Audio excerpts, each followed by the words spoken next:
사장님들, 60세 정년이 평균 수명 50대 시절에 만들어진 낡은 제도라는 거 알고 계셨습니까? 전직 산업통상자원부 품질총괄 박도윤. 이 한마디에 중소기업 중앙회 세미나장이 술렁였습니다. 2025년 중국 소매 판매는 1.3%로 추락했습니다. 부동산 투자는 마이너스 15.9%. 하지만 중국 공장은 멈추지 않았습니다. 오히려 과잉 생산으로 한국에 재고를 쏟아부었습니다. 알리익스프레스 직구 물량 전년 대비 47% 폭증. 같은 기간 한국 중소제조업 200곳이 폐업했습니다. 중국산이 이 가격인데 왜 당신한테 2배를 줘야 하죠? 거래처 바이어는 냉소했습니다. 30년 지킨 진성정밀은 폐업 수순에 들어갔습니다. 그런데 1년 만에 기적이 일어났습니다. 65세 김 반장이 돌아왔습니다. 정년 퇴직 후 재고용으로. 그의 40년 손끝이 불량률을 3%에서 0.5%로 잡아냈습니다. 더 충격적인 건 임금은 절반인데 정부 장려금까지 받는다는 겁니다. 중국 AI가 계산 못한 게 뭘까요? 왜 한국은행은 정년 연장하면 청년 1.5명 잃는다고 경고했을까요? 지금부터 그 전말을 공개합니다. 여러분의 소중한 구독이 큰 힘이 됩니다. 감사합니다. 저는 박도윤입니다. 공장에서 30년을 보냈습니다. 품질 관리가 제 일이었죠. 오늘 이야기를 시작하기 전에 결론부터 말씀드리겠습니다. 60세 정년 후 재고용. 이게 답입니다. 중국이 망가지는 와중에 한국 일자리가 사라지는 걸 막는 유일한 방법입니다. 많은 분들이 고개를 갸웃하실 겁니다. 재고용이 뭐가 대단하다고? 정년 연장도 아니고? 네, 정년 연장 아닙니다. 오히려 정년은 60으로 유지합니다. 대신 원하는 분은 역할을 바꿔서 70까지 일할 수 있게 합니다. 왜 이게 답일까요? 지금부터 보여드리겠습니다. 2025년 11월 어느 새벽이었습니다. 부산항 근처 모텔에서 눈을 떴습니다. 창밖으로 컨테이너가 보였습니다. 크레인은 움직이는데 사람은 보이지 않았습니다. 휴대폰을 켰습니다. 메시지가 하나 와 있었습니다. 옛 동료가 보낸 영상이었습니다. 수도권 외곽 공장이었습니다. 라인은 돌아가는데 절반만 불이 켜져 있었습니다. 휴게실에는 인원 재배치 공지가 붙어 있었습니다. 뉴스를 켰습니다. 중국 경제 둔화 소식이 연일 나왔습니다. 소매 판매 1.3%, 부동산 투자 마이너스 15.9%. 전문가들은 말했습니다. 중국이 흔들리면 한국에 기회가 온다고. 하지만 저는 알고 있었습니다. 중국 공장은 흔들린다고 멈추지 않습니다. 오히려 더 돌립니다. 멈추는 순간 파산이니까요. 그럼 못 판 물건은 어디로 갈까요? 밖으로 나옵니다. 국경을 넘습니다. 그리고 AI가 계산합니다. 어느 나라가 가장 효율적인 덤핑 시장인가? 답은 한국이었습니다. 구매력 높고 배송 빠르고 가격에 민감하고. 그래서 중국에서 팔리지 못한 재고가 한국으로 쏟아집니다. 알리익스프레스, 테무를 타고. 그럼 한국 공장은 어떻게 될까요? 단가가 무너집니다. 마진이 사라집니다. 그리고 회사는 사람부터 줄입니다. 특히 누굴 먼저 자를까요? 베테랑입니다. 60 가까운 분들. 정년 가까우니까 먼저 나가시죠. 제가 아는 김 반장이라는 분이 있었습니다. 65이었습니다. 40년 경력이었습니다. 손끝 하나로 분량을 잡아내는 사람이었습니다. 정년이라 나갔습니다. 그 다음 달 공장 분량률이 3배로 뛰었습니다. 6개월 뒤 그 공장은 폐업 수순에 들어갔습니다. 왜 그럴까요? 자동화 시대인데도 공장을 살리는 건 경험이기 때문입니다. 기계는 평소를 돌립니다. 데이터는 평균을 말합니다. 하지만 현장은 평균대로 안 됩니다. 예외가 일상입니다. 그걸 막는 건 30년, 40년 손끝입니다. 그런데 그 손끝을 가진 사람들이 60에 나가고 있었습니다. 손이 멀쩡한데, 머리가 정정한데, 일할 수 있는데, 단지 정년이라는 이유로. 저는 이걸 바꾸려 했습니다. 처음엔 정년을 65로 늘리자고 생각했습니다. 하지만 데이터를 보고 깨달았습니다. 한국은행 연구 결과였습니다.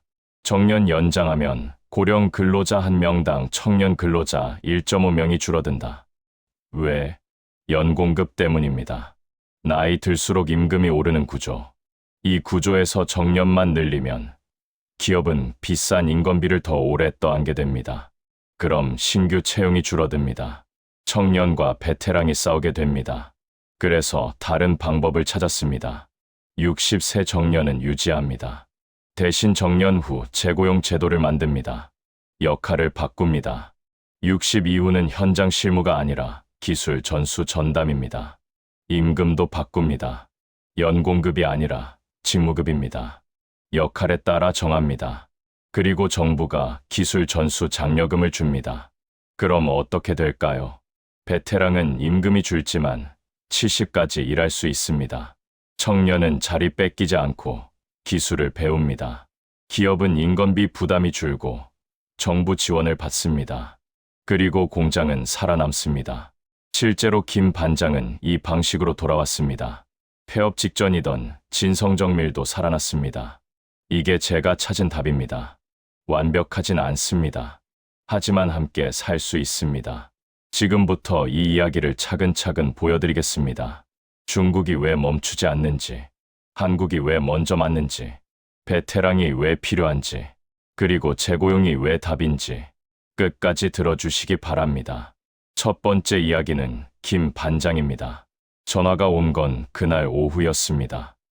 오정식이었습니다. 경기도 시흥 공장 생산반장이었죠. 형님, 김 반장님 아시죠? 알지. 품질 담당하던 분. 다음 달에 정년이에요. 65이요. 저는 잠시 말을 잃었습니다. 김 반장은 40년 경력이었습니다. 손끝 하나로 분량을 잡아내는 사람이었습니다. 후임은 없어요. 인건비 줄여야 한다고요. 김 반장님 일은 젊은 애들이 나눠서 한답니다. 이틀 뒤, 저는 시흥 공장을 찾았습니다. 김 반장을 만났습니다. 65이었지만 걸음걸이가 단단했습니다.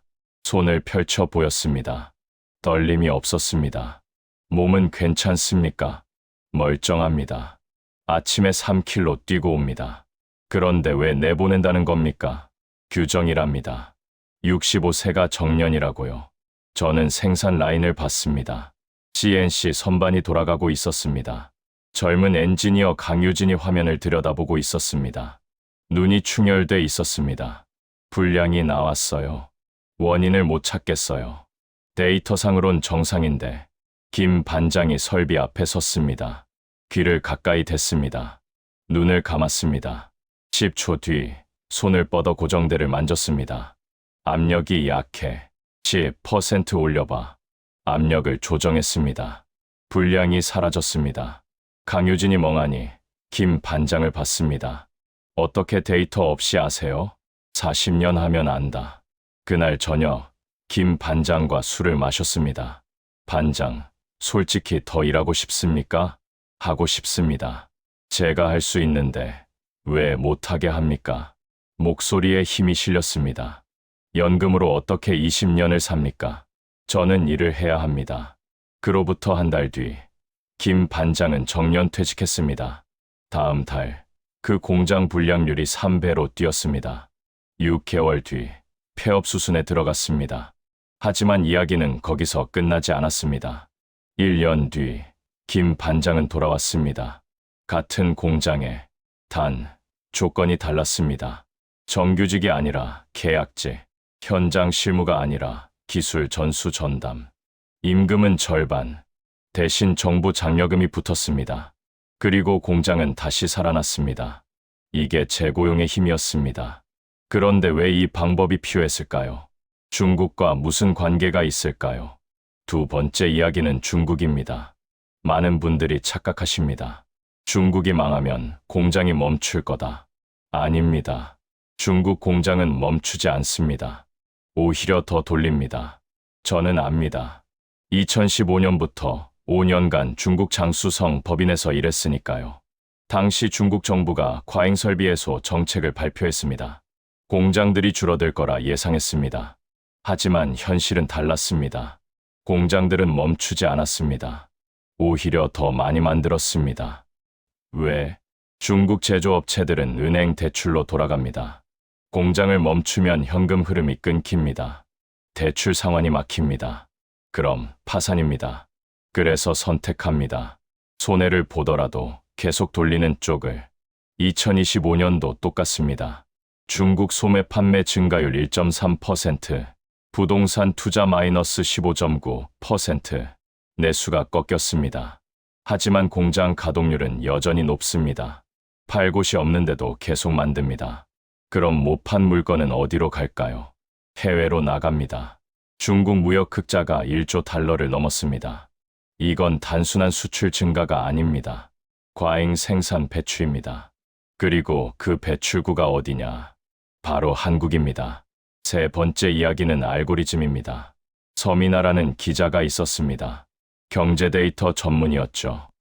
그녀가 자료를 하나 건넸습니다. 선배님, 이거 봐야 할 것 같아요. 익명의 내부 문서였습니다. 중국 대형 이커머스 기업 자료였습니다. 제목이 해외 시장 재고 최적화 전략이었습니다. 표가 하나 있었습니다. 국가별 재고 배출 효율성 점수표였습니다. 한국이 1위였습니다. 세부 항목을 봤습니다. 구매력 지수, 물류 속도, 결제 시스템, 가격 민감도, 리뷰 데이터. 한국은 모든 항목에서 상위권이었습니다. 그리고 결론 문장이 있었습니다. 대한민국은 과잉 재고 배출을 위한 최적 시장이다.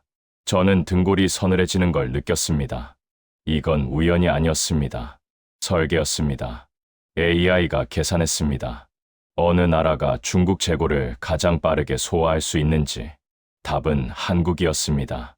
실제로 2024년 상반기 중국발 직구 물량이 전년 대비 47% 증가했습니다. 알리익스프레스, 테무를 통해 쏟아졌습니다.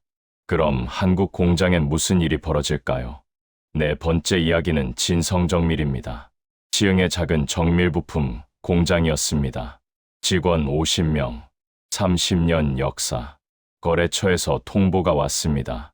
단가 인하 25%. 중국산이 이 가격인데 왜 우리가 더 줘야 하죠?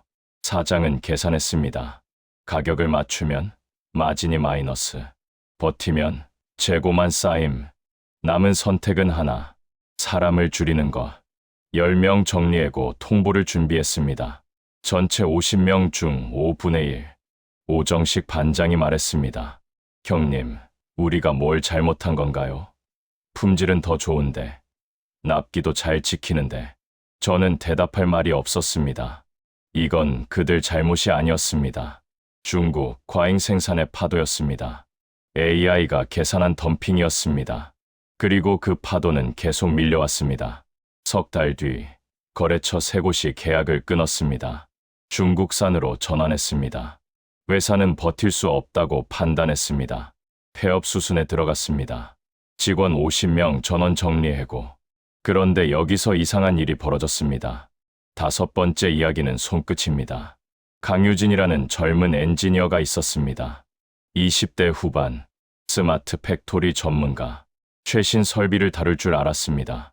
데이터 분석도 완벽했습니다. 하지만 분량은 못 잡았습니다.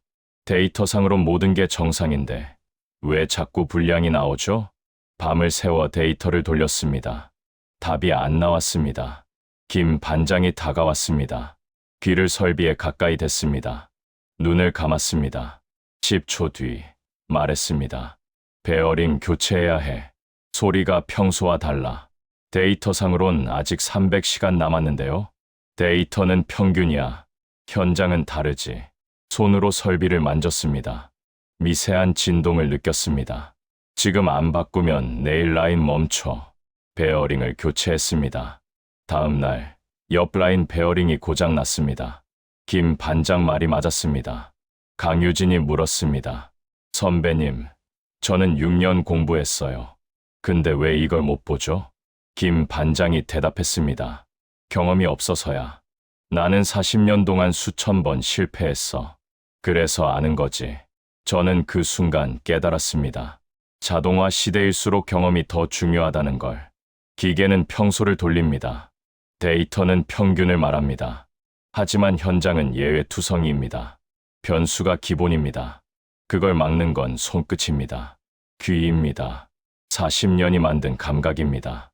그런데 그 감각을 가진 사람들이 사라지고 있었습니다. 6번째 이야기는 공백입니다. 김 반장이 정년 퇴직했습니다. 후임 없이 젊은 친구들이 나눠서 하면 되겠지. 회사는 그렇게 생각했습니다. 첫 달은 괜찮았습니다. 두 번째 달, 불량률이 올라갔습니다.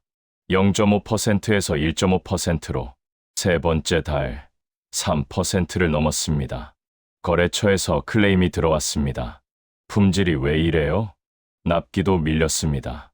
설비 고장이 잦아졌습니다. 왜? 젊은 엔지니어들은 데이터만 봤습니다. 매뉴얼만 따랐습니다. 이상 신호를 못 잡았습니다. 귀로 듣는 소리, 손으로 느끼는 떨림, 눈으로 보는 색깔 변화. 김 반장은 그걸 알았습니다. 40년이 가르쳐줬으니까요. 하지만 김 반장은 없었습니다. 그리고 그 지식은 어디에도 기록돼 있지 않았습니다. 오정식이 전화했습니다. 형님, 이번에 또 사람 줄입니다. 품질 문제로 주문이 끊겼어요. 저는 한숨을 쉬었습니다. 악순환이었습니다. 베테랑 나감 품질 흔들림, 주문 감소 인원 감축 더 흔들림. 그리고 마지막엔 폐업. 진성정밀이 그 길을 걷고 있었습니다. 7번째 이야기는 끝입니다. 아니, 끝인 줄 알았던 순간입니다. 서민아한테서 문자가 왔습니다. 선배님, 진성정밀 기사 나왔어요. 경기도 정밀부품 업체 진성정밀. 결국 폐업 수순. 거래처 3곳이 동시에 계약을 끊었습니다. 중국산으로 전환했습니다. 회사는 이달 말로 공장 가동 중단을 결정했습니다. 저는 공장으로 갔습니다. 생산 라인이 멈춰 있었습니다. 불이 꺼져 있었습니다. 오정식이 박스를 정리하고 있었습니다. 혼자였습니다. 다들 어디 갔나? 집에 보냈어요. 더 붙잡아둘 이유가 없어서요. 저는 CNC 선반 앞에 섰습니다. 손으로 만졌습니다. 차가웠습니다. 오정식이 물었습니다. 형님, 제가 뭘 잘못한 걸까요? 25년 여기서 일했는데 목소리가 떨렸습니다. 중국 공장들은 멀쩡히 돌아가는데 왜 우리만 문 닫아요? 저는 대답할 말이 없었습니다. 이건 그들 잘못이 아니었습니다. 중국 과잉 생산, AI 덤핑, 베테랑 공백, 품질 하락. 모든 게 맞물려 돌아간 결과였습니다. 그날 밤, 저는 잠을 이루지 못했습니다. 머릿속에 멈춘 라인이, 김 반장의 손끝이, 강유진의 절박한 눈빛이 계속 떠올랐습니다. 그리고 생각했습니다. 이대로 끝낼 순 없다고, 뭔가 남겨야 한다고. 8번째 이야기는 기록입니다. 저는 옛 수첩을 꺼냈습니다. 중국 법인 시절 쓰던 것이었습니다. 30년치 불량 대응 기록이 빼곡했습니다. 2015년 03월 12일 CNC-3 칩 파손 원인 고정압 부족 조치 압력 1518바. 이게 답이었습니다. 경험을 기록하는 것. 저는 베테랑들을 찾아다녔습니다. 프레스 반장, 용접 기능장, CNC 베테랑, 품질 검사 담당. 한 달 동안 20명을 만났습니다. 프레스 금형 수명은 어떻게 판단하세요? 소리로 알지. 타악 소리가 타악으로 바뀌면 금형이 벌어진 거야. 용접, 비드 품질은? 색깔 봐. 은빛 나면 정상. 누렇게 변하면 열과다. 모든 내용을 정리했습니다. 100페이지가 넘었습니다. 제목을 붙였습니다. 현장 베테랑 경험 아카이브 데이터가 알려주지 않는 것들. 강유진에게 건넸습니다. 이게 뭐예요? 경험 일세. 베테랑들 노하우. 그녀의 눈시울이 붉어졌습니다. 왜 저한테 주세요? 자네가 필요하니까. 그리고 다음 세대한테 넘겨주게. 2달 뒤 놀라운 일이 벌어졌습니다. 9번째이자 마지막 이야기는 부활입니다. 서민아한테서 연락이 왔습니다. 선배님, 진성정밀 인수됐대요. 중견 기업에서 인수했어요. 선배님 자료 보고요. 강유진이 면접 볼 때 제 자료를 포트폴리오로 냈답니다. 임원이 깜짝 놀랐답니다. 이런 노하우가 문서화돼 있는 곳이 없다고요. 그래서 사람을 산 거래요. 김 반장님 포함 베테랑 5명 전부 재영입됐어요. 단 조건이 달랐습니다. 60세 정년 후 재고용, 계약직, 70까지 가능, 역할은 기술 전수 전담, 임금은 직무급. 석 달 뒤 저는 산업부 김정관 장관을 만났습니다. 선배님 제안서 잘 봤습니다. 2가지를 추진하려 합니다. 김 장관이 설명했습니다. 첫째, 60세 정년은 유지합니다. 대신 정년 후 재고용 제도를 만듭니다. 60에서 70까지 일할 수 있되 역할을 전환합니다. 현장 실무가 아니라 기술 전수 전담으로요. 임금은 직무급으로 재계약합니다. 정년 전보다는 낮아집니다. 대신 둘째가 있습니다. 기술 전수 장려금입니다. 베테랑이 청년을 1년 이상 교육하면 정부가 월 100만 원 지원합니다. 저는 계산했습니다. 직무급 200만 원 장려금 100만 원 300만 원. 정년 전 400만 원보단 적지만 연금만 받는 것보단 훨씬 나았습니다. 왜 정년을 그냥 안 늘립니까? 데이터가 나왔거든요. 한국은행 연구 결과 정년 연장하면 고령 근로자 1명당 청년 1.5명이 줄어든답니다. 연공급 구조 때문이죠. 그래서 재고용. 맞습니다. 정년은 유지하되 역할 바꿔서 더 일하는 겁니다. 그럼 청년 일자리도 안 줄고 베테랑도 일하고 기술도 전수됩니다. 저는 고개를 끄덕였습니다. 완벽한 답은 아니었습니다. 베테랑은 임금이 줍니다. 하지만 일할 수 있습니다. 청년은 배울 사람이 생깁니다. 공장은 살아남습니다. 1년 뒤 저는 다시 시흥을 찾았습니다. 간판이 진성테크로 바뀌었습니다. 김 반장이 있었습니다. 옆에 젊은이가 섰습니다. 신입이에요. 제가 가르치고 있어요. 김 반장이 설명하고 있었습니다. 베어링 소리 들어봐. 이게 정상이고 이게 교체 시기야. 저는 그 모습을 보며 웃었습니다. 중국은 물량으로 이길 수 있습니다. AI로 계산할 수 있습니다. 하지만 40년 손끝은 계산되지 않습니다. 복사되지 않습니다. 이게 경험 프리미엄입니다. 그리고 이 경험을 지키는 방법은 하나입니다. 60세 정년 후 재고용.